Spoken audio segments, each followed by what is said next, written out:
Goeiedag, ons is by dag 26 van die pad van die kruis en ons praat vandag oor hoe jou ontmoeting met die kruis jou verbind aan die liggaam van Christus.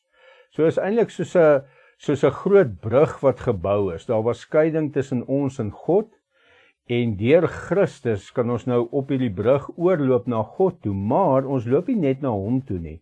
Ons loop ook na mekaar toe, deel van die liggaam van Christus.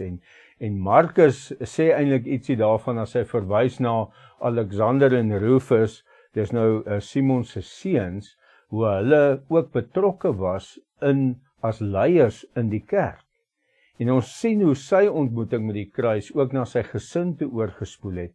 En ek is redelik seker dit spoel ook het ook oorgespoel na die mense rondom hom. Sy vriende, die mense wie hy ontmoet het. Hy kon net nie ophou praat oor dit wat hy beleef het toe hy in Jesus se oë gekyk het nie. En wat wonderlik is van die kruis, is die kruis breek grense van kultuur af, van status af. En die kruis bring mense by mekaar. Die kruis maak dat ons 'n liggaam is, en ons lees dit, ek wil vir ons lees hierso in 1 Korintiërs 12 vers 13 wat sê, party van ons is Jode, ander is Grieke, ander weer slawe, en nog ander vry mense. Maar hoor nou hierso, maar ons is almal gedoop, sodat ons nou die een liggaam van Christus is. En ons is almal van die een gees deurdrenk. En wat 'n wonderlike bemoediging vandag, om te weet dat die kruis van Christus deur ons met ander mense connect en nader bring aan mekaar. En ek wil jou sommer net so uitdaag, dat jy bietjie dink oor wie's die mense wat God in jou lewe geplaas het, wat jou help en versterk.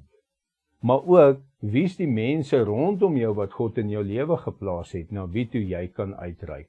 En ek wil jou aanmoedig om hulle name voor God te noem en vir hulle te bid en ook te kyk hoe jy 'n verskil kan maak. Kom ons bid saam.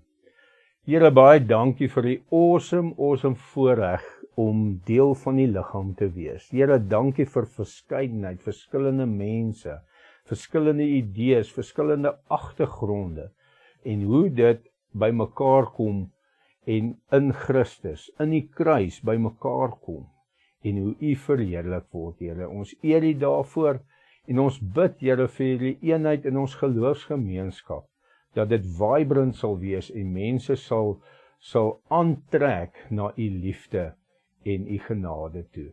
In Jesus naam. Amen.